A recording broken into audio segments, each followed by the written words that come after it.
What is going on, Jet fans? Matt O'Leary back with another video. In today's video, I want to go through a trade rumor that Bleacher Report tossed out there, a trade scenario for the New York Jets. I love the player that they linked to the Jets. I just don't know how realistic it is that the Jets will be making a trade at this point. So no one can argue the Jets have one of the best rosters in the NFL, and they're setting themselves up to go for it in 2024. And another move would really put them over the top, but I think we just have to talk through the realistic, like the level of, how real is it going to be, right? How real is it that the Jets could go out and pull off a trade like this? So Bleacher Report tossed out a trade proposal that linked the New York Jets to Courtland Sutton. That is a name I spent a lot of time talking about this offseason, and I love the player. In just looking at would I like Courtland Sutton on the Jets, the answer is 100% absolutely yes. I really like him. We'll get into what he does as a wide receiver in a little bit, but in the reality of the situation, do I think it's very likely that the Jets could trade for him and either redo his deal or just make it work under the cap? I have a hard time believing that at this point. The trade proposal that they put out there was, I think, way too much, honestly.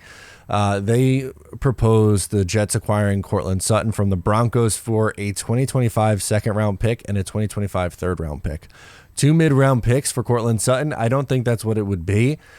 When I was doing this exercise, it was like a third or fourth round pick in the 2024 draft, and that's what I would kind of leave it as. If it's the 2025 third, yeah, that seems a little bit more realistic, but both the second and the third for Courtland Sutton, I don't see that personally. Not that Sutton's not a good wide receiver. I view him as a solid wide receiver 2 option, but I don't think this is a guy that you're giving up multiple day 2 picks for.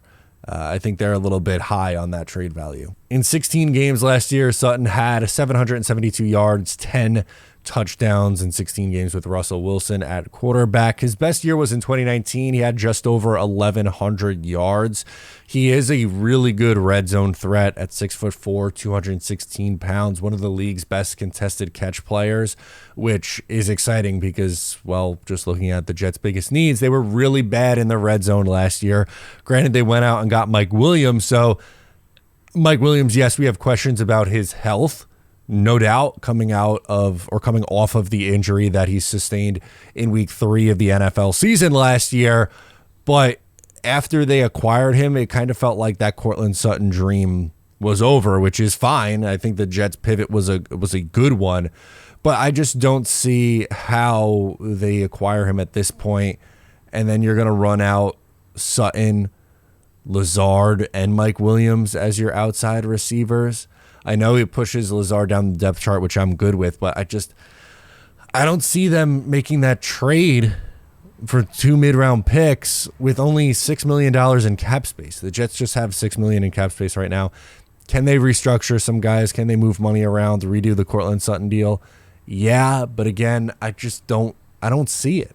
His base salary over the next 2 years on his deal, $13 million and $13.5 million, which isn't bad at all for a number 2 receiver or someone of that caliber. It's very similar to money to what Allen Lazard got, and he is a significantly better wide receiver than Allen Lazard.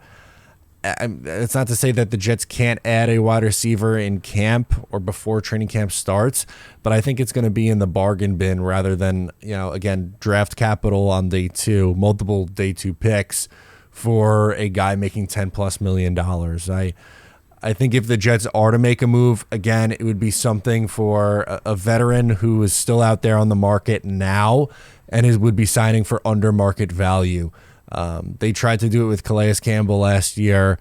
They did it with Dalvin Cook, and it didn't really work, and it wasn't necessarily under market value, but they could add someone. They just don't have a ton of wiggle room right now, and as much as I love Courtland Sutton, the player, I don't see the fit at all for this New York Jets team at this point. Who knows? Maybe things change. Maybe, Mike Williams, gets hurt and is on IR for the year. Then at that point, could we talk about taking one of your mid-round picks and trading for a receiver at the deadline? Yeah, that's probably a little bit more realistic. A wide receiver trade at the NFL trade deadline, that is different. But this was a proposal to acquire a player before the start of the 2024 season, which is something that I don't think the Jets do via trade. But let me know your thoughts down below in the comments. I am Matt O'Leary. Make sure to subscribe if you're new, and I'll catch you guys next time.